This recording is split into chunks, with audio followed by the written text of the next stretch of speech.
कल्याण मंदिर मुदार मवध्य भेदी पीता भय प्रदमनिंदित मंगि पद्मम् संसार सागर महोदधि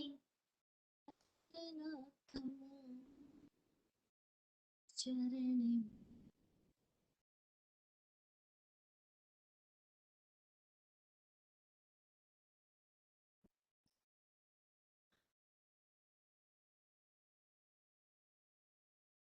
अनंत उपकारी तीर्थंकर परमात्मा, उनकी आगम वाणी, निर्ग्रंथ सद्गुरुओं की करुणा कृपा, आत्मज्ञानी विराट गुरुदेव का दिव्य ज्ञान और संबंधित समस्त भव्य आत्माओं की भव्यता को प्रणाम। सबका कल्याण हो, सबका मंगल हो। जय हो। श्रीमद् उत्तराधर सूत्र के अध्ययनों के बारे में हम लोग पिछले 6 सेशन में 20 अध्यायों को सुन चुके हैं। आज 21वां अध्याय जिसकी चर्चा हम शुरू करते हैं। इस अध्याय का नाम है समुद्र पालियम, समुद्र पालित। यह अध्याय जिक्र करता है भगवान महावीर के एक समणोपासक का। उस समणोपासक का नाम था पालित। कहा जाता है कि वो तत्वज्ञ था, जानकार था, धर्म में आस्थावान था और अपने जिंदगी को संयम से, नियम से और विवेक से जीता था। बिजनेसमैन था, गृहस्थी है, बिजनेस करता है और उसका बिजनेस था समुद्र की यात्राएं करके अपने नगर का सामान दूर देशों में ले जाना, वहां बेचना और वहां से सामान भर के वापस अपने नगर में लौटना। और इस तरह से वो पालित यात्रा करता हुआ एक बार एक नगर में जाता है और वहां पर बहुत दिनों तक उसको रहने का कारण बनता है, निमित्त बनता है। और तब उसके प्रामाणिकता, उसके व्यवहार, उसके नेचर को देख करके वहां का एक श्रेष्ठ सेठ अपनी पुत्री का विवाह उसके साथ कर देता है। शादी करके बहुत दिनों तक वो उस नगरी में रहा और फिर लौट के आ रहा है समुद्र के अंदर से, समुद्र यात्रा कर रहा है। जैसे कि पहले जमाने में और आज भी होती, समुद्र यात्राएं बहुत ज्यादा हुआ करती थी और दूर देशांतरों तक जाने के लिए एक समुद्र ही मार्ग था। अब देखो यहाँ पर ये एक घटना बहुत सारे हमें संकेत भी दे रही है। क्या संकेत है? एक संकेत हम ये देखें कि श्रावक लोग दूर देशांतरों में जाया करते थे और उसके लिए समुद्र यात्राएं भी किया करते थे। तो आज जब कोई कहता है कि समुद्र की यात्रा करके दूसरे नगर में जाना है तो उस जाने में हमें बहुत पाप लगेगा, हम नहीं जाएंगे, एक पानी का बूंद छू दिया तो सब हिंसा हो जाएगी, इस तरह की जो धारणाएं हैं, क्या वो पहले थी? नहीं थी।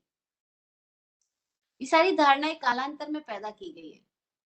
ये हम इसलिए बताना चाह रही हूँ क्योंकि हमें धर्म के नाम पे इतना डरा दिया गया है कि एक बूंद छू ली तो सब पाप लग जाएगा। ऐसा नहीं है।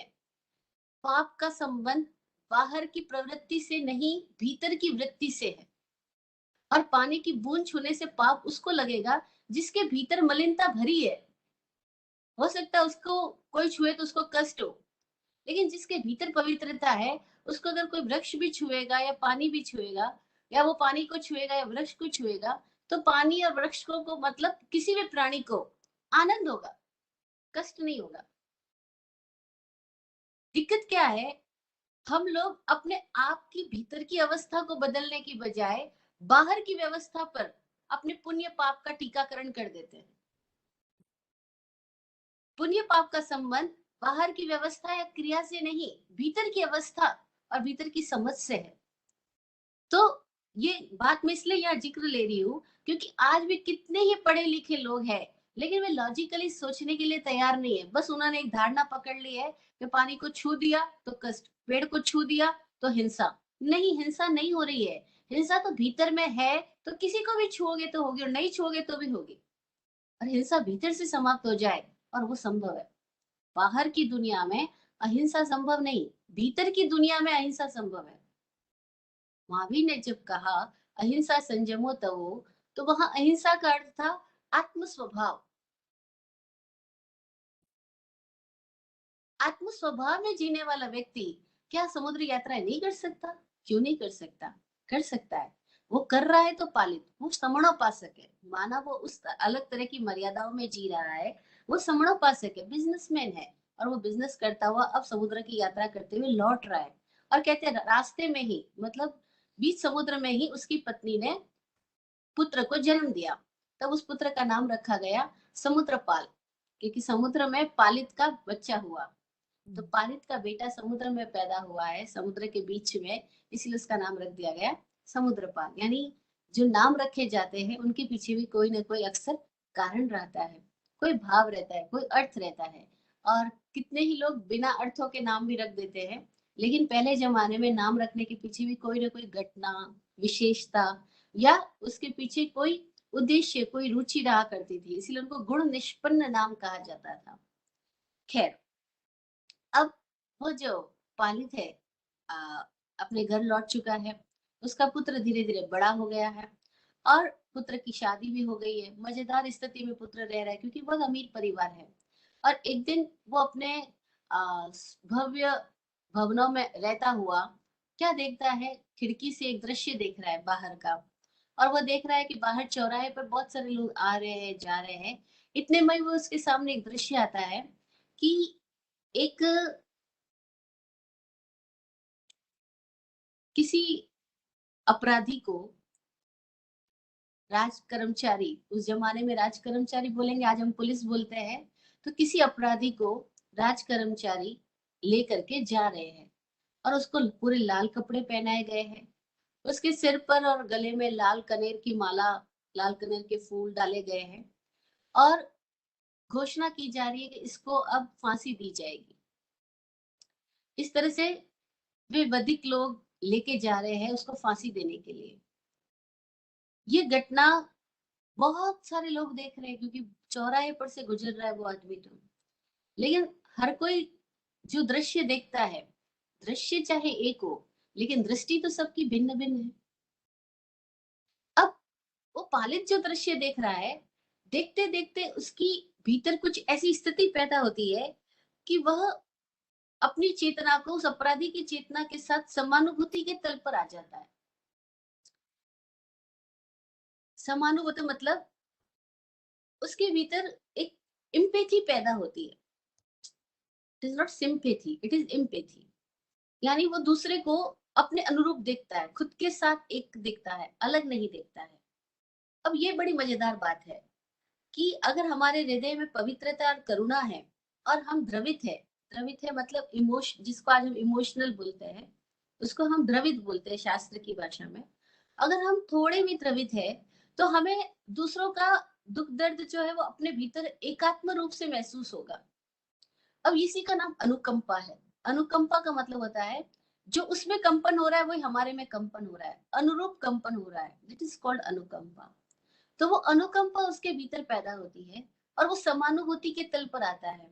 और वो उस अपराधी की वेदना को, पीड़ा को, उसकी स्थिति को देख करके भीतर ही भीतर महसूस करने लगता है जैसे ये पीड़ा उसको नहीं मुझको हो रही है, ये पीड़ा किसी और को नहीं मुझको हो रही है। अब उस पीड़ा को महसूस करते हुए उसके भीतर कुछ परतें उघड़ जाती है, कुछ अलग स्थिति आ जाती है। और अब उस स्थिति में रहता हुआ उसके भीतर कुछ ऐसी अतीन्द्रिय ज्ञान की झलक प्रकट होने लगती है और उसे दिखलाई पड़ने लगता है कि हम सब किस भांति अपनी जिंदगी को जी रहे हैं।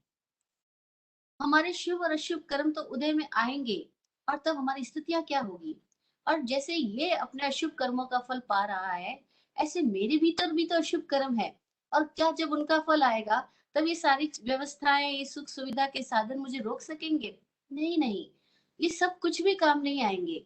जब भीतर की स्थितियां बदल जाएगी तो बाहर की व्यवस्थाएं भी बदल जाएगी। जो आज अपने से प्रतीत हो रहे हैं कल सब गायब हो जाएंगे। न जाने उसके भीतर ऐसी कौन सी चिंतन की धारा बह चली कि उसको ये लगा कि अब मुझे इस घर में नहीं रहना, अब मुझे इन बंधनों में नहीं रहना, अब मुझे किसी भी तरह की मान्यता में नहीं रहना, मुझे किसी का पुत्र, पति, पिता कुछ भी बन करके नहीं रहना। मैं हर तरह की इस मान्यता के बंधन से मुक्त होना चाहता हूँ। हर तरह की इस बाहरी स्थितियों में जहाँ-जहाँ मैं दूसरों के कारण जी रहा हूँ, दूसरों के लिए जी रहा हूँ, उन सब से हटना चाहता हूँ। अब मैं खुद को ही खोजना चाहता हूँ। मैं अपनी ही उस शुद्ध अवस्था में जाना चाहता हूँ, जो अवस्था मेरे भीतर है, लेकिन मैं उसके साथ खड़ा नहीं हूँ, मैं भुलावे में हूँ, मैं प्रमाद में हूँ। उसको अपना भुलावा और छलावा दिखलाई पड़ने लगा। ये बड़ी अद्भुत बात है।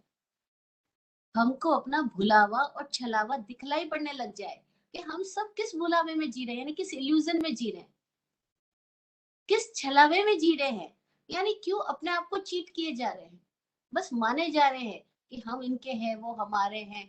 हम इस तरह से अपने आप के साथ ही चीटिंग कर रहे हैं और न जाने किस और तरीके से हम दूसरों को बंधनों में बांधते रहते हैं और इस तरह से खुद भी बंधनों में बनते जाते हैं। बालिद के भीतर प्रज्ञा का जागरण हो चुका है, अंतर्दृष्टि से वो संपन्न हुआ है और अब उसके भीतर के आवरण दूर होने की वजह से वो अपने माता पिता को बोलता है, अब मुझे इस गृहस्थवास में और अधिक नहीं रहना। मैं जिस प्रयोजन से यहाँ पर आया हूँ, मुझे अपना उद्देश्य समझ में आ गया कि मेरी लाइफ का ये जो जीवन है वो मुझे किस दिशा में लेकर के जाना है। बस एक दृश्य और उसकी दिशा बदल गई। दृश्य हम सब देखते हैं, रोज देखते हैं। कोरोना महामारी आई, कितने लाखों लोग मरे हैं। हम लोग रोज दृश्य देख रहे हैं, लेकिन कोई एक प्रज्ञावान है जो इन दृश्यों को देख करके दृष्टि को अपने भीतर ले जाता है और अपने आप को खोजता है कि अगर ये मरा तो मैं भी तो इसी क्षण मर जाता, और मैं इसी क्षण मर जाता तो क्या मेरा जीवन सार्थक हो गया? क्या मैं जिन कारणों से इस मनुष्य के रूप में हूँ वो कारण पूरे हुए? क्या मैं संतुष्ट होकर मर रहा हूँ? क्या मेरा मरना वास्तव में मजेदार मरण हो रहा है? अगर नहीं तो मैं तो इसी क्षण मर जाऊंगा तो होगा क्या? और मौत तो किसी भी क्षण आ सकती है। महामारी किसी भी क्षण लग सकती है, किसी एक को लगी तो मुझे भी तो लग सकती है। बस कोई कोई विवेकवान प्रज्ञावान लोग हैं जो इन बाहर की घटनाओं को देख करके बचाव के उपाय करने की बजाय सम्यक खोज में चले जाते हैं कि इन सारे कारण, बीमारियों का मूल कारण क्या है। मूल कारण कोरोना नहीं है, मूल कारण कैंसर नहीं है, मूल कारण पैरालिसिस नहीं है, मूल कारण हार्ट अटैक नहीं है। मूल कारण एक ही है कि हम सब अपने भीतर मृत्यु को लेकर के ही आए हैं और मृत्यु तो अवश्यंभावी है। मौत तो होने ही वाली है, इसी क्षण हो रही है। लेकिन कोई कोई देख पाता है, जो जाग पाता है, और जैसे ही जाग जाता है अपने भीतर खोजता है कि फिर अमृत क्या है। उसने खोजा और उस अमृत के पथ पर गतिमान हुआ, वो संयमी बन गया। अब वह घर बार को छोड़ करके आत्म साधना कर रहा है। अब अगले इस अध्याय में जिक्र आता है उसी का कि जब वो आत्म साधना कर रहा है तो बहुत सारे लोग बहुत तरह की बातें कर रहे हैं, उसके बारे में बहुत तरह की बातें प्रचलित हो रही है। क्या वो उन बातों से प्रभावित हो रहा है? इस अध्याय में बताया, नहीं, वो प्रभावित नहीं हो रहा। उसने अपने जीवन को कैसे जिया? तो कहा, उवेह माणो उपरिवयजा पियमप्पियम सवतिथिक एजा न सव सवत्थ विरोय एजा न या विपूयम गरहम च संजय। कि वो उपेक्षमान होता हुआ जी रहा है, उपेक्षमान होता हुआ जी रहा है, यानी इग्नोर करता हुआ। उसको वर्ड को देखना, ये वर्ड बहुत प्यारा है। उवेह माणो परिवय, यानी उपेक्षमान होता हुआ परिव्रजन कर रहा है। प्रिय अप्रिय कैसी भी स्थिति क्यों ना मिले, अनुकूल मिले, फेवरेबल मिले, अनफेवरेबल मिले, हर कंडीशन के अंदर वह उपेक्षमान है। अब उपेक्षा को आज की दुनिया में कहते हैं इग्नोर करते हुए जी रहा है या लेट गो करते हुए जी रहा है। लेकिन इसका उपेक्षा का अर्थ एक्चुअल में क्या रहा था उन दिनों के अंदर, उसको भी हम समझे। ये जो शब्द है उभे माणो, उपेक्षमान, उपेक्षा का अर्थ होता है उप यानी समीप से और इच्छा यानी देखना। वो एकदम समीप से हर घटना को देख रहा है। और जब वो उपेक्षा कर रहा है, यानी नजदीकी से देख रहा है, तो जब हम किसी चीज को बहुत नजदीक से समझ लेते हैं और देख लेते हैं, तो क्या होता है, हम उस घटना के पूर्व और अपर स्थितियों को, यानी किसी भी स्थिति के आगे और पीछे को आसानी से देख पाते हैं, आर पार देख पाते हैं। अब वो आर पार देख पा रहा है, इसीलिए उसके भीतर में किसी भी परिस्थिति को लेकर के ना तो रति पैदा होती है, ना अरति पैदा होती है। रति और अरति का मतलब है, ना तो वो राग में जा रहा है, ना वो द्वेष में जा रहा है, ना अकुलाहट पैदा हो रही है, ना बेचैनी पैदा हो रही है। वो घटना को एज इट इज देख पा रहा है, और तब क्या हो रहा है, वो कह रहा है, न सव सवत्थ विरोयजा, हर जगह पर हर चीज की रुचि नहीं है उसके भीतर में। वो किसी से कोई अपेक्षावान नहीं है। अब ना उसको पूजा की इच्छा है, ना गर्हा, यानी कोई प्रकार की गर्हा भी नहीं है, कोई प्रकार का गिल्ट कॉन्शियस भी नहीं है, कोई प्रकार का दुख दर्द भी नहीं है कि मेरे को ऐसा क्यों नहीं मिला। अब ये अध्याय बताता है संयमी की स्थिति कैसी होनी चाहिए। तो अणुन्नय नावणय महेशी, यानी संयमी वो होता है जो ना उच्च भाव में रह रहा है, ना अवनत हो रहा है, यानी ना तो सुपीरियोरिटी कॉम्प्लेक्स में हो रहा है, ना इंफीरियोरिटी कॉम्प्लेक्स में जा रहा है। चाहे कैसी भी स्थिति मिल जाए, हर परिचय को वो सिंह की भांति परिचयों से गुजर जाता है, सहन करता है, लेकिन कभी शिकायत नहीं करता, कभी घबराता नहीं है। और उसको कितने भी अशुभ शब्द कह दो, लेकिन वो उन अशुभ अशुभ शब्दों से प्रभावित होकर के रिएक्शन नहीं करता है। वही तो संयमी हुआ। क्यों रिएक्शन नहीं करता? क्योंकि उसको ये पता है कि जो भी शब्द कहे जा रहे हैं, वो कहने वाले का तल और जो शब्द जहां तक पहुंच रहे हैं वो तल, दोनों ही तल पे वास्तविक जीवन नहीं है, यथार्थ नहीं है। कोई कुछ कह रहा है, तो इसका मतलब वो इसीलिए कह रहा है क्योंकि उसके अपने भीतर कुछ कॉम्प्लेक्स है। और अगर आप प्रभावित हो रहे हो, तो इसका मतलब आपके अंदर कोई कॉम्प्लेक्स है। और आपके अंदर कोई कॉम्प्लेक्स नहीं है, तो आप किसी भी बात से प्रभावित होगे नहीं, फिर आप अपने स्वभाव में जियोगे। लोग कहते हैं हमें उन शब्दों से परेशानी होती है। अरे बाबा, परेशानी क्यों होती है? क्योंकि तुम ऑलरेडी परेशान हो, इसीलिए कोई और तुम्हें परेशान कर पा रहा है। तुम परेशान ना हो तो कोई और परेशान कर ही कैसे सकता है?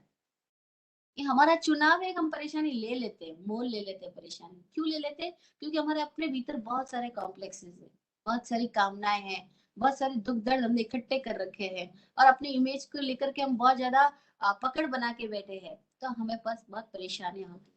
तो ये अध्याय बताता है कि संयमी व्यक्ति ऐसा होता है जो किसी भी तरह के परिचय में कायर नहीं बनता, घबराता नहीं है। सिंहो व संदेड़ न संत से जा, वो शेर की बाती किसी भी तरह की परिस्थिति से शब्दों से घबराए बिना, यानी अपने में पराक्रमी होकर के, अपने में वीर होकर के वो जीता है। क्यों जीता है, क्यों पराक्रमी हो गया, क्यों वीर हो गया? क्योंकि वो डिपेंडेंट नहीं है। मुख्य बात क्या है, वो निर्भर नहीं है। क्यों गृहस्थ छोड़ा, साधु बनने की जरूरत क्या थी? क्योंकि उसको निर्भर नहीं होना है किसी भी तरह से, ना फिजिकली ना मेंटली या किसी भी तरह से। वो आत्मनिर्भर होके जी रहा है, इंडिपेंडेंस की लाइफ जी रहा है। इसीलिए संन्यास था किसी जमाने में, कि व्यक्ति इंडिपेंडेंस हो जाए, व्यक्ति किसी पे डिपेंडेंट ना रहे। समाज पे भी डिपेंडेंट नहीं है, परिवार पे भी डिपेंड, किसी पे डिपेंडेंट नहीं है। भिक्षा भी कैसे लेकर आएगा? अज्ञात कुलों में जाएगा। भोजन भी लेना है तो उन लोगों से जो अनजान लोग हैं, जिनको वो जानता ही नहीं है, जो उनको जानते ही नहीं है, ऐसे घरों में जाके भिक्षा लेगा। पहले ऐसा नहीं था कि जैन साधु जैनियों के घरों में भिक्षा लेता था, ये सब आज की बातें हैं। और इसीलिए साधु ने तरह तरह के वो नियमों को लेकर के, बहुत क्रियाओं को लेकर के एक अलग स्थितियां पैदा कर देते हैं। और फिर उनकी क्रियाएं भी कहाँ निपटती है, जहाँ वो पहले से अपनी तरह की स्थिति की ट्रेनिंग सामने वाले को दे देते हैं। लेकिन हकीकत क्या थी, अगर हम सूत्रों की गहराई में जाए, तो हकीकत ये थी कि साधु तो सामुदायिक भिक्षाचरी करता है, अज्ञात घरों में जाता है। वो उन लोगों के जा रहा है जिनको पता ही नहीं है कि जैन साधु क्या होता है, जिनको कुछ भी खबर नहीं है कि साधु को ये दे या वो दे, लेकिन वो अपने विवेक से लेगा। और कैसे लेगा? प्रासूक लेगा, एशनीय लेगा। इसलिए लेगा कि सामने वाले को कष्ट हुए बिना वो अपना कहीं से थोड़ा थोड़ा थोड़ा थोड़ा लेकर के अपना गुजारा कर लेगा। लेकिन किसी भी तरह से एक व्यक्ति या एक समाज या एक परिवार या किसी एक के ऊपर वो डिपेंडेंट नहीं होता है। ये बड़ी विशेषता रही है साधु की। तो वो सन्यास की जो वास्तविक स्थितियां है, उसमें जीता हुआ समुद्रपाल मुनि अपने पुण्य और पाप दोनों कर्मों का श्रय करके, पुण्य पावम खवे दोनों कर्मों को श्रय करके, निरंगण सब विप्पमुखे निरंजन हो जाता है। अब कोई अंजन नहीं रहा, कोई राग नहीं रहा, कोई द्वेष नहीं रहा, कोई कालीमा नहीं रही, कोई लालिमा नहीं रही। वो दोनों से मुक्त हुआ और अपने सारे कर्मों को श्रेय करके सिद्ध बुद्ध और मुक्त हो जाता है। ये चैप्टर 21वां समुद्रपाल का हमने संक्षेप में सार सुना। अब है 22वां अध्याय। 22वें अध्याय का नाम है रह नेमिज्यम। रह नेमिज्यम का मतलब होता है रथ नेमीय। ये रथ नेमी का जिक्र कर रहा है अध्याय। ये रथ नेमी कौन हुए हैं इसको बताने से पूर्व पीछे की सारा जैसे मूवी चलती है ना बैक में, ऐसे हम पीछे बैक में जाते हैं कि रत्नेमी आए कहाँ से थे। तो रत्नेमी कौन थे उसके पहले बताया इसके अंदर कि सूर्यपुर नामक एक नगर था जिसके अंदर वसुदेव राजा राज्य करते थे। अब वासुदेव कौन थे, तो वो कृष्ण के पिता थे, वो सबको पता है। वासुदेव की दो पत्नियां थी, रोहिणी और जिससे कृष्ण पैदा हुए देवकी। और उसके बाद में बलराम और कृष्ण उनके दो बच्चे हुए। ये स्टोरी बता के उसके बाद में बता रहे उनके एक भाई हुए समुद्रपाल। उन समुद्रपाल के शिवा नाम की पत्नी है और उनके बेटे हैं अरिष्टनेमी। अब अरिष्टनेमी की बात चल रही है क्योंकि हमें रत्नेमी के पास तक पहुंचना है तो हमें पीछे कहीं जाना पड़ेगा। तो अरिष्टनेमी जो हुए हैं, जो 22वें तीर्थंकर हुए, वो श्री कृष्ण भगवान के चचेरे भाई हैं। अब यहाँ ये इतिहास की बात है। बहुत लोगों ने इतिहास को बहुत अलग अलग तरीकों से लिखा है, डिस्टोर्ट भी किया है। तो हर परंपरा में अलग अलग बातें सुनने को मिलती है। समण परंपरा ये बताती है कि कृष्ण जो हुए वासुदेव हुए और अरिष्टनेमी उनके ही अपने कजन भाई वो तीर्थंकर हुए और दोनों एक समय काल में है। अब जब अरिष्टनेमी अपनी युवावस्था में आते हैं तो ये कथानक बोलता है कि उनके भीतर में भोगों की रुचि नहीं है, वो संसार में यात्रा नहीं करना चाह रहे हैं। लेकिन आजू बाजू के लोग सोच रहे कि तुम बड़े हो गए हो, तुम्हारी शादी कर ली जाए। तो कैसे उनको मनाया जाए, तो आखिर श्री कृष्ण ने युक्ति अपनाई, उनको मनाया।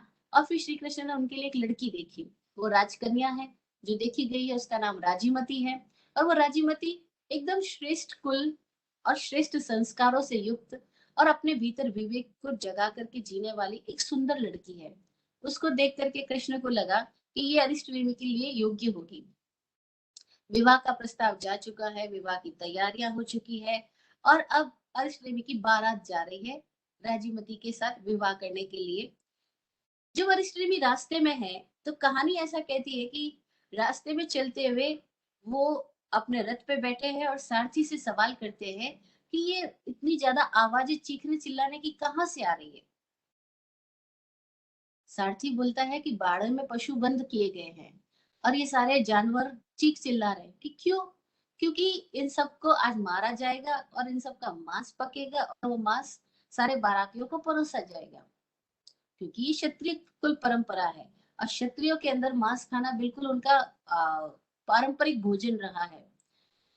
तो मांस शादी में बन रहा है और मांस खाया जाएगा और इतने सारे जानवर इसके लिए बंद किए गए और जानवरों की चीख चिल्लाहट सुनाई पड़ रही है और फिर उनके दृश्य भी दिखलाई पड़े होंगे। और उनके भीतर चिंतन चालू हुआ अरिष्टनेमी के भीतर, क्या ये मेरे कारण से हो रहा है? और अगर ये मेरे कारण से हो रहा है तो मैं इसका कारण नहीं बनना चाहता। मैं नहीं चाहता कि मेरी शादी की वजह से ये सब कुछ होए। मैं यहीं से बारात लौटाता हूँ। वो यहाँ से संकल्प करते हैं और निकल जाते हैं। कृष्ण और बड़े भाई और सब लोग बहुत कुछ समझाते हैं, समझाएंगे, नेचुरल बात है। लेकिन उसको प्रभाव में लाया जा सकता है जो अपने स्वभाव में नहीं मौजूद हो। लेकिन यहाँ तो अरिष्टनेमी को अपने स्वाभाविक स्थितियों का ज्ञान है, उनको पता है कि वो इस जीवन में क्यों है और किस दिशा में जाना है उनको। वो अपने आप में आत्मस्थ होते जाते हैं और उन सब की बातों को सुन करके भी प्रभावित नहीं होते, लौट जाते हैं। उनके लौटने की खबर सुनते ही राजमती की हालत बुरी हो गई। निहासाय निरानंदा सोगेणु समुत्थिया। उसका हास्य खत्म हो गया, आनंद खत्म हो गया, वो तो शोकाकुल हो गई, रोए जा रही है, ये क्या हो गया। तो उसने सारे जो सपने संजोए थे उसके सारे के सारे सपने, पानी फिर गया उन सपनों के ऊपर, सपने टूट गए।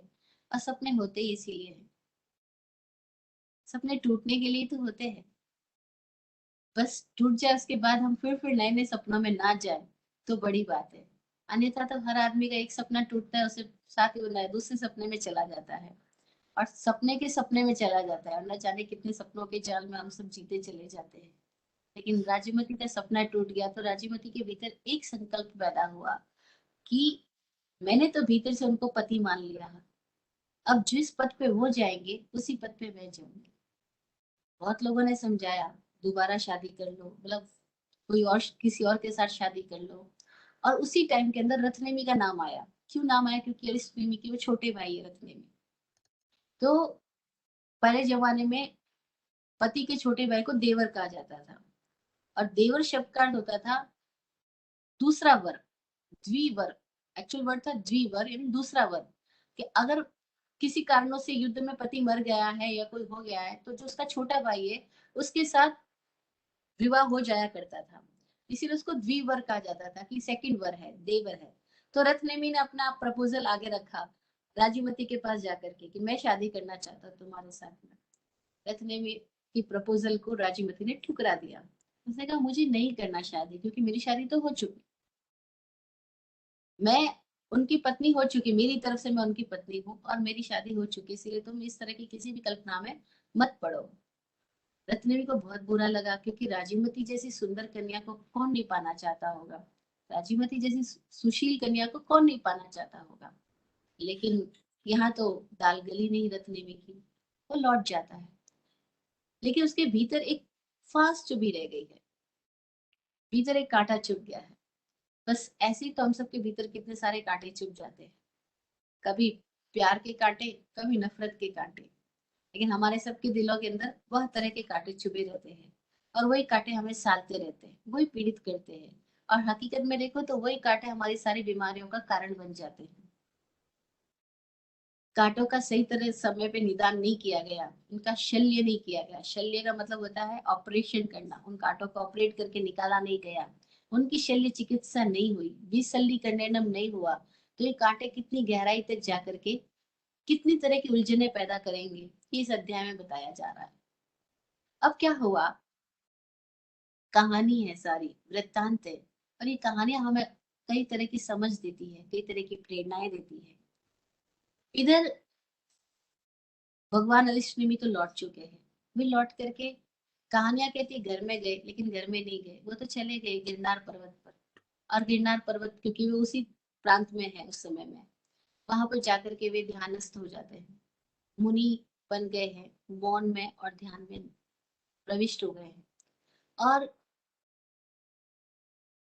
कुछ समय बाद वे जब केवल ज्ञान को उपलब्ध हो गए, और फिर जब निमित्त आए, तो उन्होंने बोलना शुरू किया।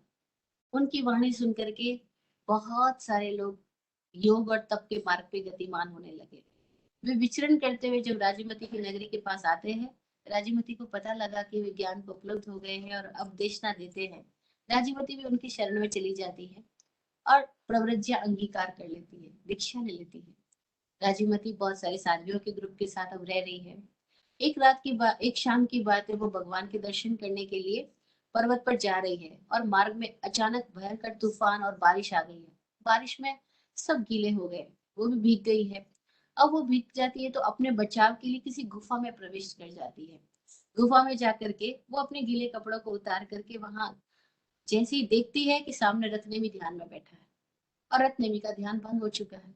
रत्नेमी ने राजीमती को जैसे ही देखा, दोनों एक दूसरे को पहचान लेते हैं। राजीवती अपने आप को संकुचित करती है। रत्नेमी कहता है कि तुम क्या इस युवावस्था के अंदर इस जीवन को जी रही हो, हम दोनों क्यों ना शादी कर ले, और बुढ़ापे में हम वापस संयम के मार्ग पर आ जाएंगे। जब रत्नेमी वापस अपने, अब ये बात क्यों कह पाया रत्नेमी, जबकि रत्नेमी भी साधु बन चुका है, वो भी ध्यान कर रहा है, तप कर रहा है, लेकिन भीतर का कांटा नहीं निकला है ना। और जब तक कांटा नहीं निकला तब तक सारा कुछ संयम तप नियम, ये सब कुछ बस बाहरी दिखावा है, ये सब कुछ पाखंड है, क्योंकि भीतर कुछ और है, बाहर कुछ और है। और ऐसे ही तो हम सारे लोग पाखंड की दुनिया में जी रहे हैं। यहाँ कोई अगर पाखंड से हट जाए तो दुनिया वाले लोग उसको उल्टा समझेंगे, लेकिन हकीकत यह है कि जो सब लोग पाखंडी, इसीलिए सबको पाखंडी होना नॉर्मल लगता है और गैर पाखंडी होना अब नॉर्मल लगता है। अब यहाँ पाखंड क्या है कि वो तप कर रहा है, ध्यान भी कर रहा है, लेकिन उसके भीतर क्या चल रहा है, उसके भीतर तो स्त्री की शरीर की आसक्ति चल रही है ना। और तब वो अपनी बात को बाहर रखता है, तो राजीवती उसको समझाती है, फटकारती है, पहले तो बहुत जोर से फटकारती है। धीरत्व तेजसो कमी ज्योतम जीवे कारण अवंतम इच्छसी आवे संयम ते वर्णम भवे। फटकारती है, यहाँ तक बोलती है धिक्कार है रत्नेमी तेरे को, तू अपयश का कामी है। तू क्या चाहता है कि ये सब कुछ इस स्त्री के शरीर को पाना चाहता है, इससे तो तेरा मर जाना अच्छा है। अरे कोई सांप भी ऐसा नहीं होता जो वमन किए हुए विष को वापस पी लेता है, और तू तो वमन की हुई चीजों को पीना चाहता है। मैं भी तो वमन की हुई हूँ, तेरे भाई बड़े भाई ने मुझे छोड़ा है, तो मैं तो वमन की हुई हूँ, परित्यक्ता हूँ, तो मुझे क्यों पाना चाह रहा है? और तू गड़बड़ दिशा में क्यों जा रहा है? अगर ऐसे जाएगा, ऐसे चंचल रहेगा, तो तेरी स्थिति तो वो हो जाएगी, वाया विद्दु व हड्डो अठी अप्पा भविष्य से, कि जितनी बार हवा आती है उतनी बार वो वृक्ष हिलता जाता है, डुलता जाता है, वो वृक्ष कभी स्थिर नहीं रह पाता। तो ऐसे तो निमित्त आते जाएंगे, एक रथ नेमी तेरे लिए राजीमती निमित्त नहीं, ऐसी कितनी स्त्रियां तेरे सामने आती जाएगी, तू तो हिलता डुलता जाएगा। और अब तू जो संयम पाल रहा है, क्या तू वाकई संयम पाल रहा है? गोवालो भंड वालो व जहाँ तद्दव निस्सरो एवं अनिस्सरो तंपि सामनस्य भविष्यसि। वो कह रहे कि जैसे एक ग्वाला होता है, वो गायों को लेकर के जाता है चराने के लिए, तो दिन भर ऐसे लगेगा कि ग्वाला गायों का मालिक है, लेकिन शाम होने के बाद में क्या होता है, ग्वाला जिस सेठ की वो गाय है, जिस व्यापारी की वो गाय है, जिसकी मालिक की वो गाय है, उस गायों को उस मालिक के बाड़े में ले जाके छोड़ देता है, और रात को घर पे तो खाली जाता है। दिन में लगेगा वो स्वामी, लेकिन वो स्वामी है नहीं, भंडारी होता है, कैशियर, सारा घर इकट्ठा करके रखता है। ऐसा लगेगा कैशियर के पास इतना कैश है, लेकिन कैशियर का अपना कोई कैश है क्या? वो सारा कैश तो किसी और का है, कैशियर का काम तो खाली उसकी ड्यूटी करना है, उसकी सार संभाल करना है। तो हे रत्नेमी, तुम भी ऐसे ही हो, तुम दिख तो रहे हो संयमी, लेकिन हो नहीं, तुम अपने स्वामी नहीं हो, तुम अपने स्वामी हुए ही नहीं हो। क्योंकि तुम्हारी स्थिति क्या है, कि तुम लगता तो है कि संयम के कपड़े पहने हुए हैं, लेकिन तुम कैशियर की तरह बैठे, तुम ग्वाले की तरह गायों के को पाल रहे हो, लेकिन हकीकत में तुम इन गायों के स्वामी नहीं हो। गायों के स्वामी का मतलब अपनी इंद्रियों के स्वामी नहीं हो। लग तो रहा है तुम इंद्रियों को कंट्रोल करके बैठे हो, लेकिन हकीकत में तुम्हारे भीतर में संयम पैदा नहीं हुआ है। अब जब राजूमती के इतनी प्रज्ञापूर्ण और विवेकपूर्ण वचनों को वो सुनता है रत्नेमी, और उसकी फटकार को सुनता है, तो रत्नेमी को वापस चिंतन की दिशा बदल जाती है। अब वो राजूमती को प्रणाम करता है, क्षमा मांगता है, उसको समझ आता है कि मैं गड़बड़ दिशा में कहाँ जा रहा हूँ, अपने आप से क्षमा करता है, खुद को क्षमा करता है, और फिर अपने भीतर में उस शल्य की वो चिकित्सा करता है, कायोत्सर्ग और ध्यान में गति करता है। कायोत्सर्ग में अपने शल्य की चिकित्सा होती है, भीतर जो जो कांटे पड़े हैं उन सबको निकाला जाता है, और जब उसके भीतर से सारे कांटे मुक्त हो जाते हैं, तो ये अध्ययन बताता है कि वो राजीमती भी और वरत नेमी भी, दोनों ने ही अपने आप को पूर्ण संयम और तप में आ, तप से भावित किया, और दोनों ही सिद्ध बुद्ध और मुक्त हो गए। इस 22वें अध्ययन का सारांश यह है कि हम में से कितने लोग हैं जो जो कुछ भी कर रहे हैं उसमें पाखंडी है, एक बात। दूसरी बात, हमारे के भीतर जो कांटे हैं हम उनको निकाल सकते हैं, क्यों ना निकालें, अपने कांटों की चिकित्सा कर लें। और तीसरी बात, कि अगर हम अपने संकल्पों के साथ में सावधान नहीं है, तो न जाने कब विकल्प हमें प्रवाह में बहा देंगे, और तब विकल्पों के प्रवाह से हमें कैसे हर क्षण क्षण अप्रमत्त होकर के, जागृत होकर के, बच के और जग के निकल जाना है, तभी हम मुक्त हो सकेंगे। 23वां अध्याय बहुत महत्वपूर्ण अध्याय है, इसका नाम है केसी गोयमेज्यम। केशी और गौतम दोनों का संवाद हो रहा है। कौन है ये केशी, कौन है ये गौतम? केशी है समण भगवान पार्श्वनाथ की परंपरा के शिष्य, और गौतम है इंद्रभूति गौतम, भगवान महावीर के प्रथम गणधर। केशी स्थविर है, बुजुर्ग साधु है, जिनको संयम पालन करते हुए कई वर्ष हो गए हैं, अनुभवी है, विद्या और आचरण से संपन्न है, उनके पास भी 3 ज्ञान के वो धनी है, और इंद्रभूति गौतम वो 4 ज्ञान के धनी है। अब दोनों ही ज्ञानी है, दोनों का संवाद इस अध्याय का विषय है। हुआ क्या, भगवान पार्श्वनाथ को हुए अभी 250 वर्ष हुए हैं, उनकी बातें हैं, उनके द्वारा दिए गए प्रयोग है, और बहुत सारे साधु साध्वी श्रावक श्राविका है जो भगवान पार्श्वनाथ की दी हुई धर्म देशना को, धर्म परंपरा को अभी जी रहे हैं। जैसे आज हम सब भगवान महावीर का नाम ले रहे हैं, ऐसे ही वे लोग थे जो भगवान पार्श्वनाथ का नाम ले रहे थे। वे लोग थे जो भगवान पार्श्वनाथ के द्वारा दी गई विधियों का अपने जीवन में आचरण कर रहे थे। लेकिन अब तो भगवान महावीर आ चुके हैं। अब प्रश्न ही पैदा होता है, ऐसे क्यों आए? इस प्रकृति में कोई भी चीज अकारण नहीं होती है। भगवान पार्श्वनाथ की देशना डिस्टॉर्टेड हो चुकी है, विकृत हो चुकी है। उनके द्वारा दिए गए ध्यान के प्रयोग और जो विधियां हैं जिनसे कि कोई व्यक्ति मुक्त हो सकता है, उन विधियों को भी विकृत कर दिया गया है। लोग अपनी मनमानी कर रहे हैं अथवा उन विधियों को अलग अलग गलत गलत अपने मन के अनुसार स्वच्छंदता पूर्वक उनका प्रयोग कर रहे हैं। अब जब कोई व्यक्ति, कोई वैज्ञानिक अगर कोई फार्मूला देता है, तो उस फार्मूले का एक प्रॉपर टेक्निक होती है, उसको अपना करके ही हम किसी चीज के परिणाम तक जा सकते हैं। भगवान पार्श्वनाथ ने फार्मूला दिया कि कैसे व्यक्ति मुक्त हो सकता है, लेकिन अब उस फार्मूले के अंदर जब भेल संभेल कर दी गई है, तो क्या हो गया? अब वो फार्मूला काम नहीं कर रहा है। अब साधु है लेकिन मुक्त नहीं हो रहे हैं, साधना के मार्ग पर है लेकिन सब कुछ कंफ्यूजन ही कंफ्यूजन है, क्योंकि उनके पास में सही मार्ग नहीं है। तो इस कंफ्यूजन के तहत वो चल तो रहे हैं क्योंकि अपनी परंपरा को निभा रहे हैं, लेकिन वो अपने भीतर में क्लैरिटी नहीं होने की वजह से मुक्त नहीं हो रहे हैं। और समाज में भी कई तरह के विकार पैदा हो रहे हैं।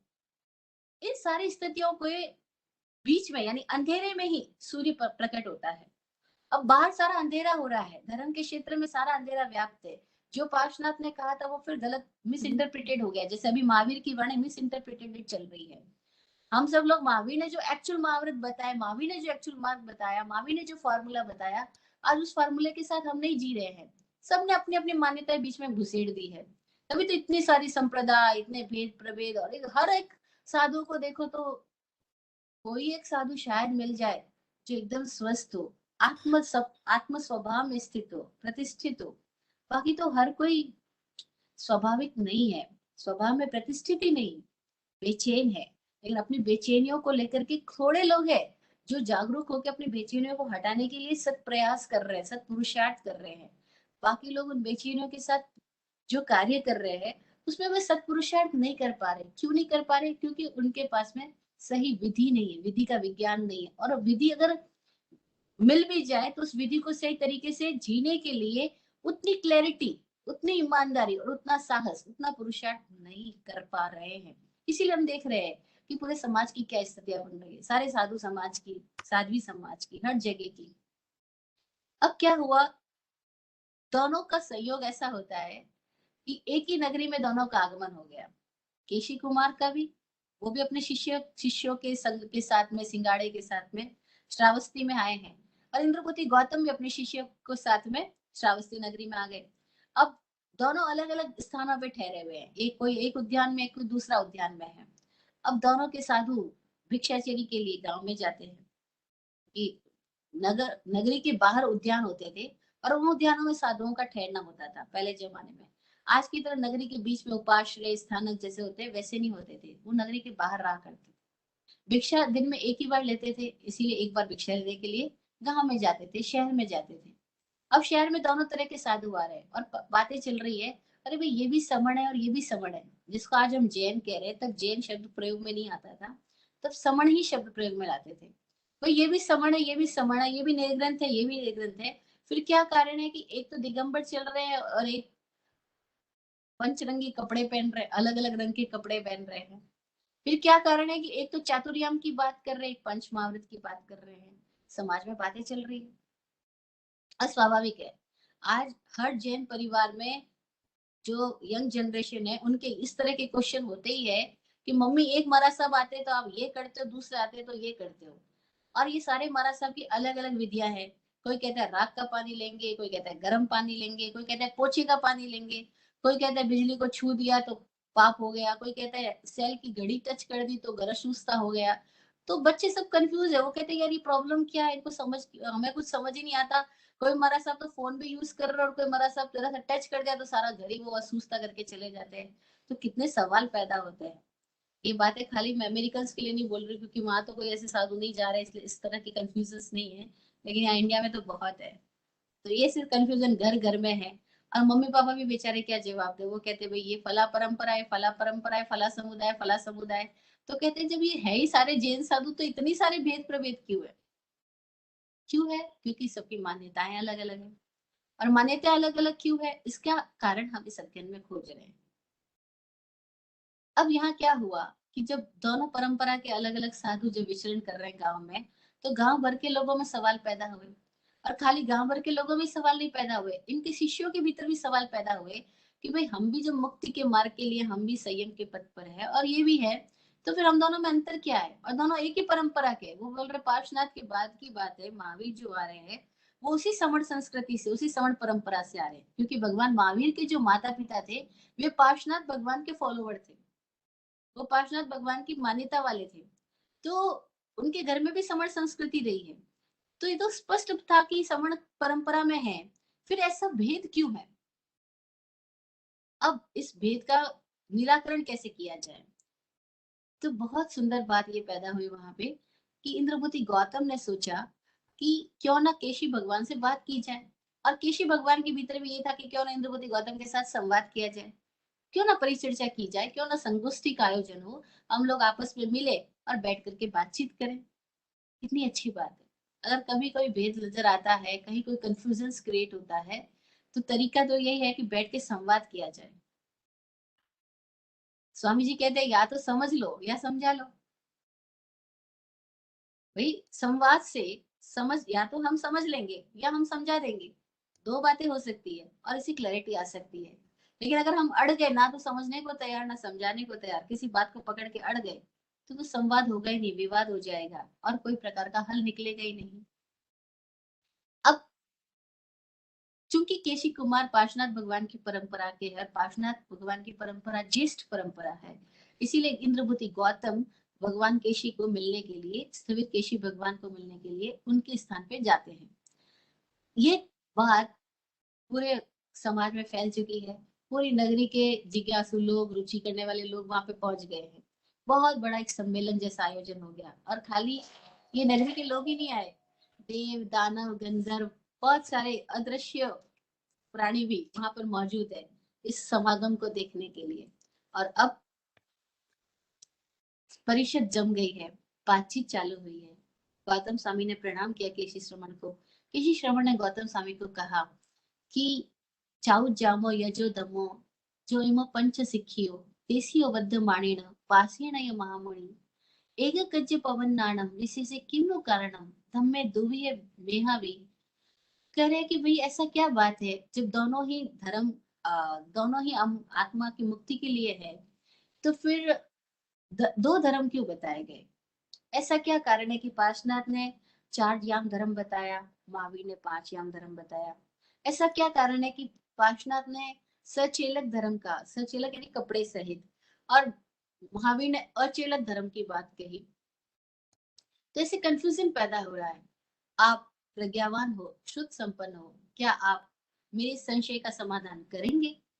वो अपने संशय को रखते हैं, जिज्ञासा को रखते हैं। और यहाँ पर इस पॉइंट को हमें नोट करना चाहिए कि अगर हम कभी कहीं भी गए हैं और हमारे भीतर कोई जिज्ञासा पैदा हुई है, हमें अपनी जिज्ञासा को व्यक्त करना चाहिए, हमें अपने क्वेश्चन को रेज करना चाहिए। अगर हम क्वेश्चन रेज ही नहीं करेंगे तो हमारे क्वेश्चन को सॉल्यूशन नहीं मिलेगा, और फिर हमारे कंफ्यूजन क्लियर नहीं होंगे, और तब हम अपने मन में कोई भी तरह की कोई धारणा बना करके संकुचित हो जाएंगे। और अगर हम किसी साधु महाराज के पास जाते हैं, कोई भी साधु साध्वी के पास जाते हैं, उन्होंने कुछ भी बात कही है और हमें अगर नहीं समझ आई है, तो हमें ना तो डर के मानना चाहिए ना लिहाज करके मानना चाहिए, हमें प्रश्न करने चाहिए। हम प्रश्न करेंगे तभी कुछ ज्ञान प्रकट होगा। अगर प्रश्न ही नहीं करेंगे और हम छोड़ देंगे, नहीं हमारा सब कह रहे तो सब सही कह रहे होंगे, तो हम गड़बड़ दिशा में चले जाएंगे। कोई डॉक्टर ने भी कुछ कहा है, हमें नहीं समझ में आया, हमें प्रश्न करना चाहिए डॉक्टर से, आप ऐसा क्यों कह रहे हैं? हम में से हर एक व्यक्ति को अपनी जिज्ञासु वृत्ति को जगाए रखना चाहिए, और हर एक जगह पर जहां भी नहीं समझ में आया है, हम प्रश्न करने के लिए सदा स्वतंत्र रहें। तभी हमारे प्रश्नों की यात्रा हमें आगे बढ़ाएगी। तो केशी कुमार ने इंद्रभूति गौतम से प्रश्न किया। इंद्रभूति गौतम ने कितना प्यारा जवाब दिया। उन्होंने कहा, हे प्रज्ञावान केशी, स्थिति ऐसी है कि जब पार्श्वनाथ ने धर्म की देशना दी, तब युग की व्यवस्था अलग थी, तब का समाज अलग था। तब के लोगों को समझाना आसान था और उनके लिए आचरण करना भी आसान था। लेकिन आज जो स्थिति आ गई है, यहाँ के लोग जो है अब महावीर के सामने जो लोग आ रहे हैं, अब जो युग बदल गया है, क्योंकि ये तो 250 वर्षों की बात है। अगर हम अपनी ही जिंदगी में देखें, हम अपनी जिंदगी के अगर 20 साल पीछे जाए, जब ये मोबाइल फोन का इतना इस्तेमाल नहीं हो रहा था, तब दुनिया कैसी थी, आज दुनिया कैसी है। हम अपनी ही जिंदगी में देखें, हम 20 साल पहले हमारे ज्ञान का स्तर क्या था, और आज के बच्चे पैदा होने के साथ ही वो इंटरनेट के युग में पैदा हुए हैं। 2-3 साल के बच्चों को पूरा मोबाइल चलाना आ रहा है, जो आज 60-70 साल के लोगों को भी नहीं आ रहा होगा, लेकिन उनको आ रहा है, क्योंकि वो एक अलग युग में पैदा हुए हैं। हम देख रहे हैं 20 साल में कितनी दुनिया बदल जाती है, वो तो 250 साल की बात है, कितनी दुनिया बदल गई। तो इंद्रपति गौतम कहते हैं, पूरी माणम दुव्वी सोचो, चरी माणम दुर्णु पालो, कप्पो मग्गी मज्जी मगाणम तो सुवी सोचो सुपालो। कि जो पूर्व के तीर्थंकर थे, पहले के तीर्थंकर थे, उनके लोगों के पास में जब पहले आदिनाथ भगवान हुए, तब उतनी बुद्धि विकसित नहीं हुई थी। लोग बहुत ज्यादा मस्तिष्क के केंद्र पे नहीं जी रहे थे, बहुत सोच विचार नहीं था, तो उनको सोच विचार में लाना कठिन था। तो वे सोचो दुर्विशोध्य थे, उनको उसकी बुद्धि को जगाना, उस केंद्र को सक्रिय करना, वो कठिन काम था। तो तब की साधनाएं अलग थी। चरिमाणम दुर्णो पालो, अब स्थिति जो चरम तीर्थंकर है महावीर, इनके सामने क्या स्थिति आ गई है कि अब लोगों के पास में बहुत ज्यादा बुद्धि चलती है। अभी हम सबकी एक कॉमन बीमारी है, और कॉमन बीमारी क्या है? Excessive thoughts. हम सबके पास में बहुत लगातार विचार ही विचार चलते रहते हैं, और इस विचारों की वजह से सबको टेंशन रहती है, स्ट्रेस रहता है। तो एक कॉमन बीमारी इस युग में है, जो वो टेंशन स्ट्रेस की है ना। तो क्या महावीर के समय तक स्थिति क्या हो गई है कि लोग बहुत ज्यादा इस केंद्र पर आ गए हैं। ये केंद्र ज्यादा सक्रिय होने की वजह से उनके पास में लॉजिक लॉजिक बहुत हो गया, लेकिन पालन करना, आचरण करना वो मुश्किल हो गया। आचरण नहीं करते, बातें बहुत करते। यही हम सबकी स्थिति है। बहुत थॉट्स है, लेकिन जब हम लाइफ की बात करें, तो दोनों में बहुत डिफरेंस है। सोच अलग है, आचार अलग है। तो कह रहे कि महावीर के समय का युग बदल चुका है, पार्श्वनाथ के समय का युग अलग था। पार्श्वनाथ के समय तक के युग के जो लोग थे, वो समझदार भी होने लग गए, सुंदर तरीके से जीने के लिए व्यवस्थित भी होने लगे, उनको आचरण करने के लिए भी सामर्थ्य थी, और वे पुरुषार्थ कर पा रहे थे। तो पार्श्वनाथ ने जो बात कही, वो एक सांतर उत्तर की बात कही। देखो, यहाँ बहुत बड़ा एक शब्द है जिसको पूरे जैन समाज में लगभग नेग्लेक्ट किया गया है।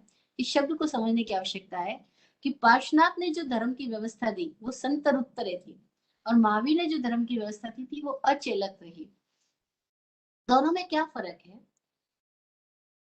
जो पार्श्वनाथ ने बात कही थी, वो ये बात कही थी कि तुम साधनों के बीच रहते हुए इससे दूरी बना के रखो, और इससे ऊपर उठ के जियो। तो उसका नाम था संत रुत्तरे।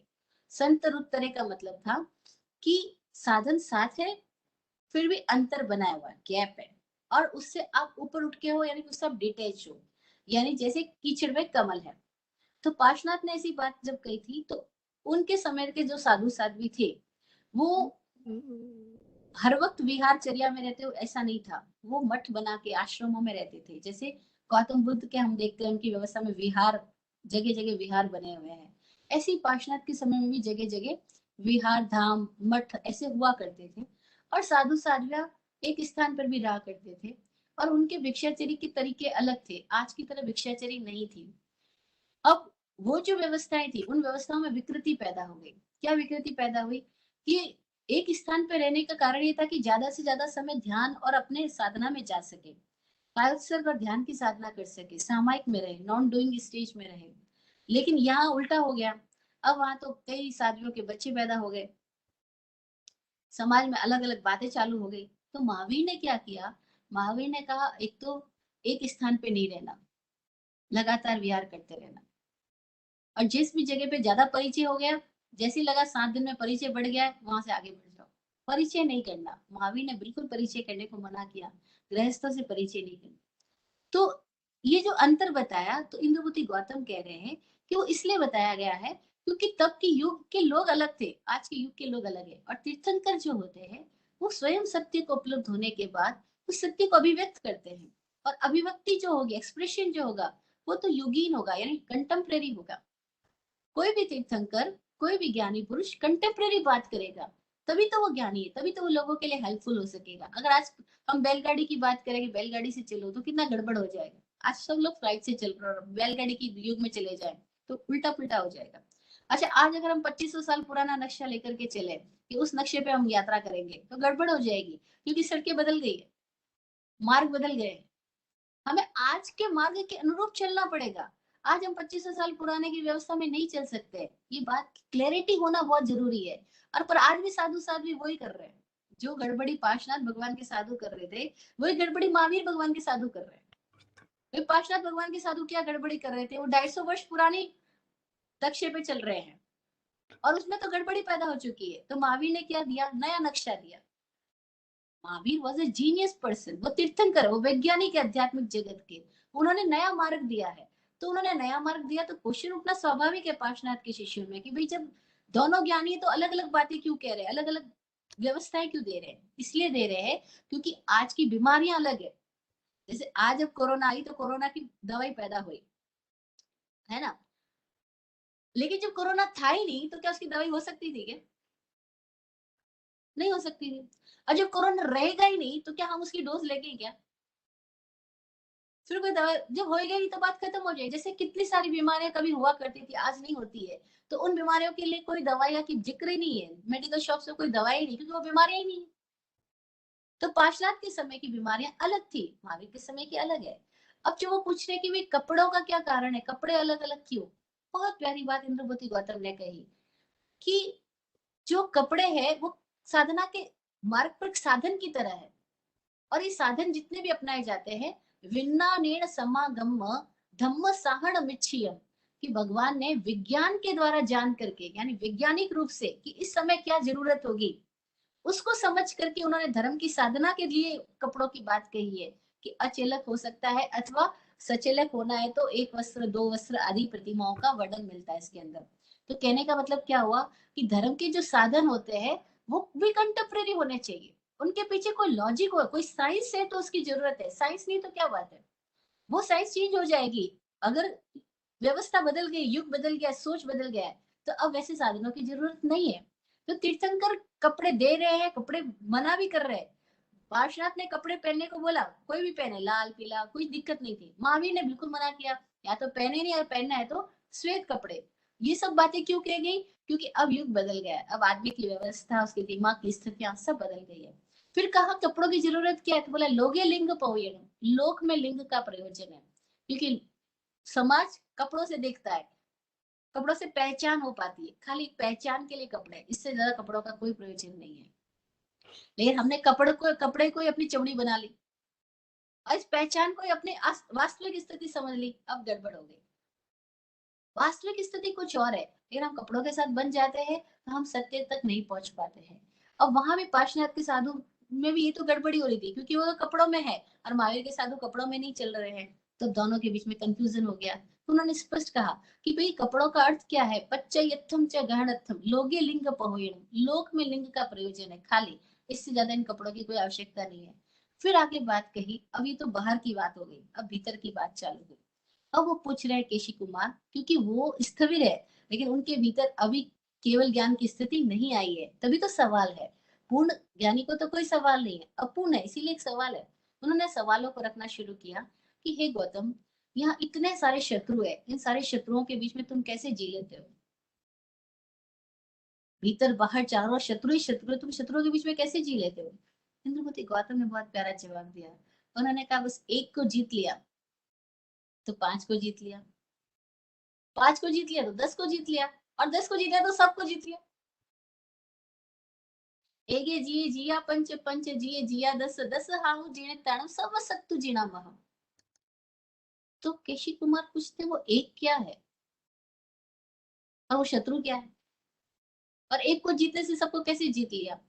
तो इंद्रमूर्ति गौतम बोलते हैं एगप्पा अजिए सत्तु, एक अपने आप को ही नहीं जीता है तो वो शत्रु है। और ऐसा ही है, हम सबने खुद को नहीं जीता, दुनिया भर को जीतने की बात करते हैं, खुद को नहीं जीता, दुनिया भर को जानने की बात करते हैं, गूगल करो सब कुछ मिल जाएगा, लेकिन मैं कौन हूँ,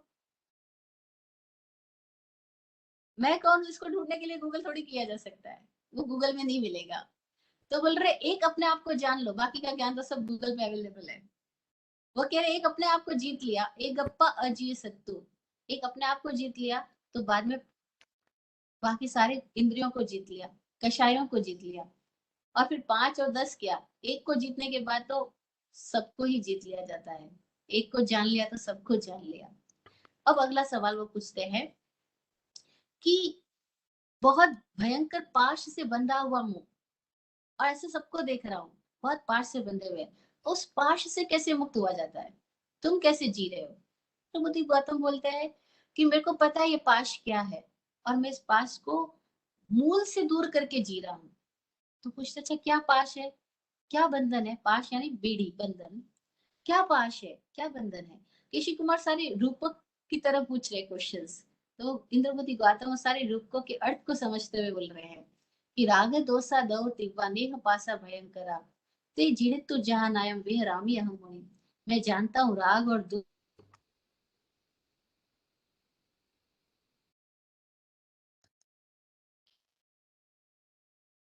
आपकी आवाज नहीं आ रही है वैभव श्री जी।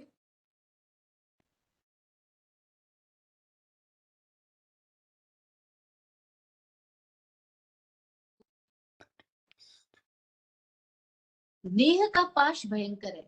आवाज आ रही है? हाँ।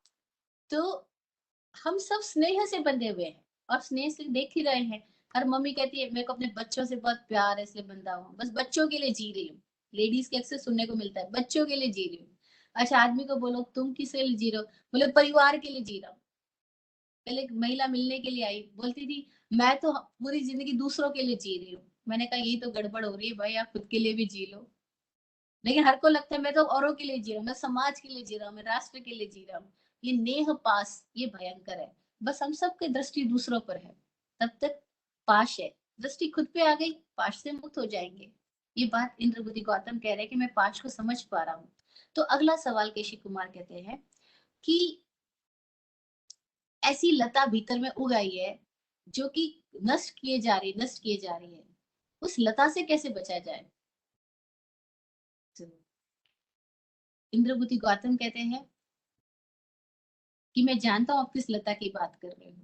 तृष्णा ही वो बेल है जो सदा हरी भरी रहती है। आदमी मर जाता है लेकिन तृष्णा नहीं मरती। तृष्णा मतलब प्यास, ये मिल जाए वो मिल जाए, ऐसा हो जाए वैसा हो जाए। और सबके भीतर वो प्यास है, प्यास कभी खत्म ही नहीं हो रही है। तो कह रहे भव तन्ना लया बुत्ता भीमा भीम फलोदया। मैं जानता हूँ इस संसार की तृष्णा ही ऐसी है कि जो लगातार हमें भयंकर स्थितियों में ले जाती है, तब भी हम इससे मुक्त नहीं हो पा रहे। लेकिन मैंने उस तृष्णा को मूल से ही उखाड़ दिया, मूल से ही हटा दिया, इसलिए मैं उससे मुक्त होकर के विचरण कर पा रहा हूँ। तो फिर सवाल करते हैं कि अग्नि में सब कुछ जल रहा है, शरीर जल रहा, मन जल रहा, भीतर बाहर सब कुछ, पूरे लोक में आग लगी हुई है, तुम इस आग से कैसे बच रहे हो? इंद्रपति गौतम कहते हैं मेरे पास महामेह सुयाओ गिज्जेवारी जलुत्तम, महामेघ है जो वर्षा करते रहते हैं और आग खत्म होती रहती है, आग शांत होती रहती है। अच्छा वो महामेघ क्या है जो बारिश करते तुम्हारी आग खत्म हो जाती है, मैं तो आग में जल रहा हूँ। ये फर्क क्यों है? क्योंकि केशी कुमार के सामने प्रत्यक्ष तीर्थंकर नहीं है, प्रत्यक्ष सदगुरु नहीं है, परोक्ष है। वो पार्शनाथ की परंपरा में है, पार्शनाथ उनके सामने नहीं है। तो जब प्रत्यक्ष सदगुरु मिले तो हमें क्या परंपरा को जीना चाहिए, परंपरा को छोड़ देना चाहिए और प्रत्यक्ष सदगुरु के सानिध्य में चले जाना चाहिए? क्या इतनी हिम्मत होती है हमारे पास? हाँ जी, यही बात जानने योग्य है।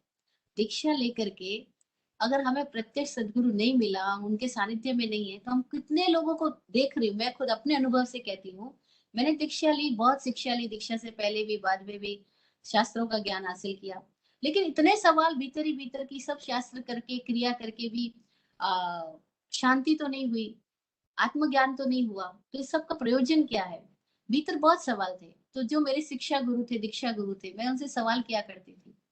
तो वो कहते थे कि भाई हमारे पास जितना ज्ञान है हमने सब आपको दे दिया है, अभी तुम और कोई ढूंढो। तो कहाँ मिलेगा? बस भीतर की प्रार्थना थी, और सदगुरु विराट गुरु जी का सानिध्य मुझे मिला। और जब विराट गुरु जी का सानिध्य मिला तो समझ आया अरे संयम कुछ और है, धर्म कुछ और है, वो तो भीतर की अवस्था है, हम बाहर की क्रियाओं में लगे हुए थे तब तक। तो ये क्लैरिटी कब आई? जब सदगुरु मिला, जब सदगुरु की वाणी मिली, तो भीतर एक अलग स्थितियां पैदा होने लगी। अब समझ में आया कि सारी आग खत्म हो जाती है। कैसे खत्म हो जाती है? सदगुरु की वाणी से। वो वाणी मिल रही थी इंद्रभूति गौतम को ना, इसलिए इंद्रभूति गौतम के भीतर जो स्थिति पैदा हुई वो केशी कुमार के भीतर पैदा नहीं हुई, क्योंकि केशी कुमार अप्रत्यक्ष को जी रहे हैं और इंद्रभूति गौतम प्रत्यक्ष को, प्रत्यक्ष रसास्वाद कर रहे हैं, प्रत्यक्ष वो नदी में बह रहे हैं, प्रत्यक्ष वो बारिश को महसूस कर रहे हैं। तो वो कह रहे बारिश ही बारिश हो रही है। किसकी बारिश? के श्रुत ज्ञान की बारिश हो रही है। भगवान के वचन जब निकलते हैं तो भगवान का ज्ञान तो केवल ज्ञान है, लेकिन वो जो वचन है वो हमारे लिए तो शुद्ध ज्ञान हो गया। तो बोला शुद्ध ज्ञान की बारिश हो रही है और उस शुद्ध की बारिश में मैं भीग रहा हूँ, उससे मेरी अग्नि शांत हो रही है। बस जब उनकी स्थिति देख रहे केशी कुमार, इंद्रमुनि गौतम की कितनी उच्च दशा है और ये स्थिति है कि वो आग उनको जला ही नहीं रही। तभी वो अगला सवाल करते हैं कि भाई यहाँ पे इतने सारे मार्ग है, कितने उन्मार्ग है, तो कैसे पता लगेगा कि सन्मार्ग क्या है? बहुत लोग हैं जो यात्रा पे निकलते हैं लेकिन उन मार्ग पे चले जाते हैं, मतलब मार्ग भटक जाते हैं। तो सन्मार्ग का कैसे पता लगेगा? तो इंद्रभूति गौतम जवाब देते हैं, मैं जानता हूँ, मैं उन मार्ग को भी जानता हूँ, सन्मार्ग को भी जानता हूँ। ते सव्वे वेया मज्जम दोनों नस्सा मह मुनि। हे मुनि, मैं इसलिए नष्ट नहीं होता क्योंकि मैंने दोनों को जान लिया है। और ये बहुत महत्वपूर्ण बात है, दोनों को जानना। उन्मार्ग क्या है, सन्मार्ग क्या है? हम में से अधिकांश लोग उन्मार्ग पे हैं, उन्मार्ग पे ही है मोस्टली सभी, लेकिन हमको अपने उन्मार्ग का ज्ञान ही नहीं कि हम उन्मार्ग पे हैं, और ना हमें सन्मार्ग का ज्ञान है कि सन्मार्ग क्या है। और इसीलिए हम सारे लोग पूरी जिंदगी भर कंफ्यूज रहते हैं। और कंफ्यूजन का मतलब क्या है? हमें प्रत्यक्ष दिखलाई नहीं पड़ रहा, हमारे भीतर क्लैरिटी नहीं है। ये रहता है क्या करूं क्या नहीं करूं, सोच बनी रहती है, और सोच का बने रहने का मतलब है कि हम उन्मार्ग पे हैं। सोच की समाप्ति सन्मार्ग है। निर्विचार होने पर ही हम दृष्टा है, और जब दृष्टा है तो ही हम सन्मार्ग पर है। जब तक हम दृष्टा नहीं, हम विचारों की नींद में है, तब तक हम सब उन्मार्ग पर है। अब इंद्रवती गौतम देख पा रहे, इसीलिए वो कह रहे हैं कि मैं उन्मार्ग को भी जानता हूँ, सन्मार्ग को भी जानता हूँ, और मैं इसीलिए अपने आप को सन्मार्ग पर गतिमान करता हूँ। इसलिए मैं सन्मार्ग को चुनता हूँ। क्या है सन्मार्ग? तो बोलते हैं जिणक खायम, जो जिन ने कहा वो सन्मार्ग है। अब देखो यहाँ एक सवाल पैदा होता है कि पार्श्वनाथ भी तो जिन हुए हैं, लेकिन क्यों वो इंद्रवती गौतम कह रहे हैं कि जिणक खायम सन्मार्ग है? जिन ने जो कहा वो सन्मार्ग है। पार्श्वनाथ जिन हुए, महावीर जिन है, लेकिन फर्क क्या है कि पार्श्वनाथ की बातें जो अब केशी तक पहुंची है, अब वो जिन की बात नहीं है। केशी तक जो बात पहुंची है वो उनकी बात है जो जान नहीं रहे, जो मान रहे। और जिन का मतलब है जो जान रहा है, जो जागृत है, जो जान रहा है, उसका मार्ग, उसकी कही हुई बात तो जिन मार्ग है, वो सन्मार्ग है। और जो जागृत की बात नहीं है, मान्यताओं की बात है, वो उन्मार्ग है। अब इस बात को अगर हम आज के दिन में लागू करें तो बिल्कुल आज भी तो वही हो रहा है। हम सब भी जागृत और जानने वाले लोगों के मार्ग में नहीं है। हम सब भी उन साधु साधियों को फॉलो कर रहे हैं, उन बातों को फॉलो कर रहे हैं जो कि मानी गई है, और सारी मान्यता की भेद है। एक साधु से बातचीत हो रही थी मेरी, मैंने कहा कि हम तो मान रहे हैं, क्यों ना हम खुद खोजे, खुद जाने। वो बोले फिर तो गड़बड़ी हो जाएगी, अगर खुद खोजेंगे, खुद जानेंगे, हम किसी संप्रदाय में रह ही नहीं सकेंगे। हम संप्रदाय में इसीलिए क्योंकि हमारे संप्रदाय की मान्यताओं को हम फॉलो कर रहे हैं। अगर मैंने अपना दिमाग लगाना चालू कर दिया तो मैं संप्रदाय से बाहर आ जाऊंगा। मैंने कहा तभी आप सच्चे साधु होंगे, जब खुद की जिम्मेदारी खुद लोगे, खुद का मार्ग खुद खोजोगे। लेकिन अगर मान नहीं लोगे, किसी और ने बताया, उस मान्यताओं को में ही जीने के लिए पूरी जिंदगी बिताओगे, तो आप एक मिथ हो गए। जो मानता है वो मिथ हो जाता है, जो जानता है वो अमित हो जाता है, वह विराट हो जाता है। लेकिन फिर वही गड़बड़ी जो पार्श्वनाथ के समय हो रही थी, आज भी हो रही है। आज भी सब अपनी अपनी मान्यताओं को लेकर के बैठे हैं। लेकिन वो क्या कह रहा है, अध्ययन कह रहा है कि जो जिणक कायम है, जानने वालों ने जो कहा है वह सन्मार्ग है, और मैं उस मार्ग पे बढ़ रहा हूँ। और इस समय कौन जिणक कायम है? उसके सामने वर्धमान भगवान है। तो वो कह रहे भगवान वर्धमान जिणक कायम। फिर एक सवाल करते, पूरे लोक में अंधेरा ही अंधेरा है, इस अंधेरे में कैसे तुम जी रहे हो, कैसे सब जी रहे हैं? इंद्रवती गौतम हंसते हैं, कहते हैं हाँ, अंधेरा था, लेकिन उग्गव विमलो भानु, एक विमल सूर्य का उदय हो चुका है। क्षीण संसारो, जिसका संसार क्षीण हो चुका है, वो सूर्य उदित हो चुका है, और मैं उसके प्रकाश में जी रहा हूँ। वो कौन है? भगवान महावीर। क्योंकि भगवान महावीर का संसार तो खत्म हो चुका है और वो विमल सूर्य की तरह उदित हो चुके हैं। मैं उनके प्रकाश में जी रहा हूँ, मैं वहां से प्रकाश प्राप्त कर रहा हूँ। मुझे तो इस लोक में अंधेरा नहीं दिखाई दे रहा, क्योंकि जो सदगुरु के सानिध्य में जी रहा है उसको तो हर पल पल पल मुक्ति है। एक बार की बात है, एक गुरु ने अपने सारे शिष्यों के बीच में बैठे हुए पूछा कि संसार कितना बड़ा, संसार कितना बड़ा। तो जितने छात्र थे सबने अपने अपने अनुसार जवाब दिया। किसी ने कहा 14 रज्जू का लोक है, इतना बड़ा। किसी ने कहा अनादि अनंत है, इतना बड़ा। सबने अलग अलग जवाब दिया। किसी ने कहा 4 गति वाला संसार है। एक शिष्य था, उसने कहा भगवान, मेरे लिए तो आपका चरण ही संसार है, बस आपके चरण में मेरा सारा संसार समा गया।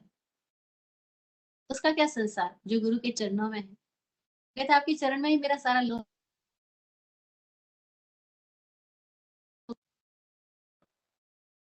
शिष्य गुरु के हृदय में स्थान प्राप्त कर पाया कि हाँ, जिसकी दृष्टि में गुरु ही उसका सब कुछ है, गुरु ही संसार, गुरु ही निर्वाण, वो मुक्त हो जाता है। तो बहुत प्यारी बात इंद्रभूति गौतम ने कही कि सूर्योदय तो हो चुका है। और वो नेक्स्ट क्वेश्चन करते हैं, लेकिन यहाँ तो भव सागर में जो संसार का प्रवाह है वो अलग दिशा में है और नाव अलग दिशा में बह रही है, तो ये नाव कहाँ पार करा पाएगी। प्रवाह तो पूरी दुनिया का एक डिफरेंट डायमेंशन में है और जिसको मुक्त होना है वो तो एक बिल्कुल विपरीत दिशा में दौड़ रहा है। तो कैसे कैसे पार होगे, मुश्किल है पार होना। केशी कुमार अपनी स्थिति बता रहे हैं ना, कहीं ना कहीं। तो इंद्रपति गौतम कहते हैं हाँ, भव सागर है, भव संसार सागर है, लेकिन इसमें जो छेदों वाली नाव है वो पार नहीं होगी, जो बिना छेदों वाली नाव है वो पार हो जाएगी। जाऊ अस्साविनी नावा नस्सा पारस्य गामिनी, जा निरस्साविनी नावा साउ पारस्य गामिनी। कि जिस नाव में कोई छेद नहीं है वो नाव तो, वो नौका तो पार होगी, जिस नौका में छेद है वो पार नहीं होगी। तो वो क्वेश्चन करते हैं आप किसको नौका बोल रहे हो। ये बहुत प्यारी बात है, यहाँ पे समझने योग्य है। पूछा गया आप किसको नौका बोलते हो, तो ऋषि कुमार के प्रश्न पर इंद्रपति गौतम बोलते हैं कि शरीर माहु नावत्ति जीवो गुच्छे नावियो संसारो अन्न वो गुत्तो जम तरंती महेसिनु। ये शरीर नौका है, बस इस बात को हम ध्यान दें। ये जो हमारा शरीर है ना, ये नाव है, ये नौका है, और ये जो संसार है वो सागर है, और जो जीव है इसके अंदर वो नाविक है। शरीर नाव है और जो जीव है, जो हम है, वो नाविक है, वो ड्राइवर है। अब उस जमाने में नौका की बात कही गई तो कोई कार नहीं थी, इसलिए आज हम कार के एग्जाम्पल से ले सकते हैं कि शरीर एक कार है और हम एक ड्राइवर है, और हमें इस संसार में अपनी कार को ड्राइव करना है। अगर भीतर में छेद है तो डूब जाएंगे, भीतर में छेद नहीं है तो मुक्त हो जाएंगे। अब छेद क्या क्या होते हैं, वो सारे निदान माया मिथ्या दर्शन वो सब छेद पैदा करते हैं। इनसे हम सावधान हो जाएं, बच जाएंगे। तो एक प्रश्न, लास्ट प्रश्न उन्होंने पूछा कि शारीर माण से दुखे बज्य मानाण पाणिनम, कि शरीर और मन के सारे दुखों से सारे प्राणी बंधे हुए हैं, क्या कोई ऐसा स्थान है जहाँ जीव को शांति मिले, समाधान मिले। कोई ऐसा स्थान है जहाँ जीव का कल्याण हो। बोले हाँ, ऐसा स्थान है। लोकाग्रह भी ऐसा स्थान है, सिद्ध अवस्था ऐसी स्थिति है, निर्वाण ऐसा स्थान है जहाँ जीव अनुत्तर गति को प्राप्त करके फिर सारे शरीर और मन के बंधनों से, दुखों से मुक्त हो जाता है।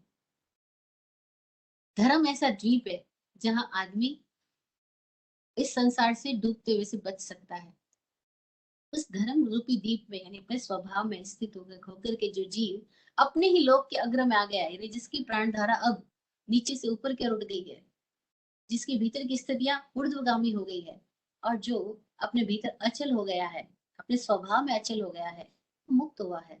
और जब ये सारे आंसर केशी श्रवण सुनते हैं, पूरी सभा सुनती है, तो पूरी सभा हैरान होती है, इंद्रभूति गौतम की प्रज्ञा को नमस्कार करती है और कहती है नमो ते संशयातीत, तुम संशय से अतीत हो, तुम्हें प्रणाम है। तुम प्रज्ञा के महासागर हो, तुम्हें प्रणाम है। सर्व सुप्त महोदधि, तुम सारे सूत्रों के, सारे शुद्ध ज्ञान के सागर के समान हो। नमो, तुमने मेरे सारे संशयों का छेदन कर दिया है। छिन्नों में संशय हो, सारे संशय छेदन कर दिया, इसलिए मैं तुम्हें प्रणाम करता हूँ। और न केवल प्रणाम करता हूँ, तुम्हारे धर्म देशना में मैं अपने आप को समर्पित करता हूँ।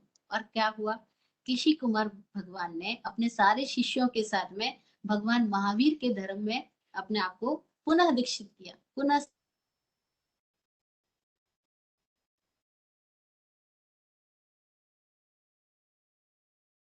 आवाज चली गई।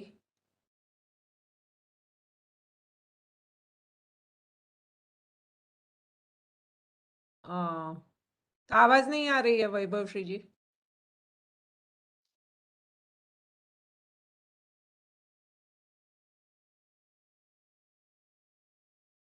जी, अभी आई? आ रही है? आ रही है अभी। हाँ।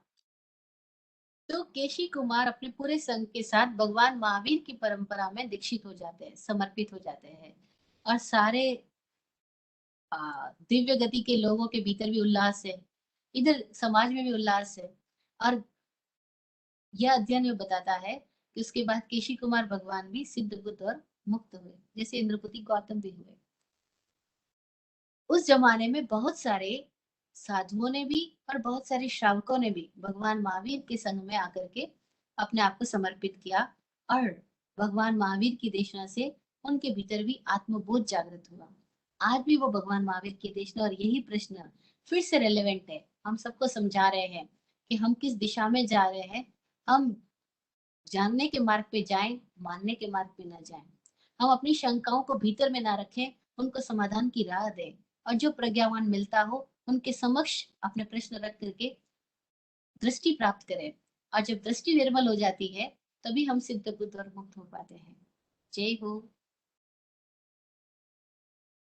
जय हो। आप फूलो फलो हो जिंदगी मखमल मुलायम, आपकी हर खुशी पे है हमारी जान सदके। दुआ करते हैं चुपचाप, दिल की थाप से हम रहे जाते नवाजे, हर घड़ी अरमान सबके। अमन और चैन से गुजरे आपका वक्त सारा, अमन और चैन से गुजरे आपका वक्त सारा। रुख पे खिलती रहे यूं रूह की मुस्कान खुल के, रुख पे खिलती रहे यूं रूह की मुस्कान खुल के।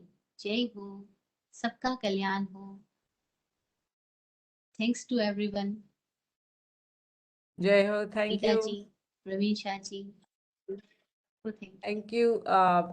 बहुत बहुत धन्यवाद आपका वैभव श्री जी। तीनों चैप्टर्स बहुत अच्छी तरह से समझाए आपने।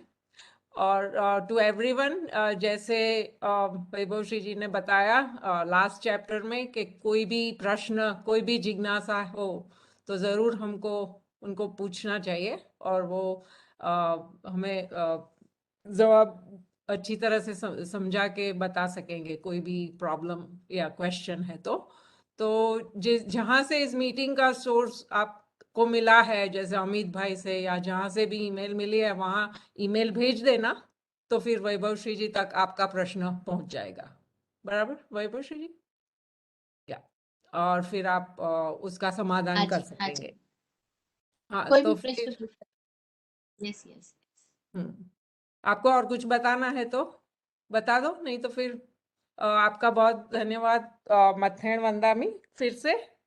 और हम मीटिंग एंड करते हैं तब। प्रवीण भाई मीटिंग एंड करिए। ओ प्रवीण भाई अभी उनको कुछ बोलना है।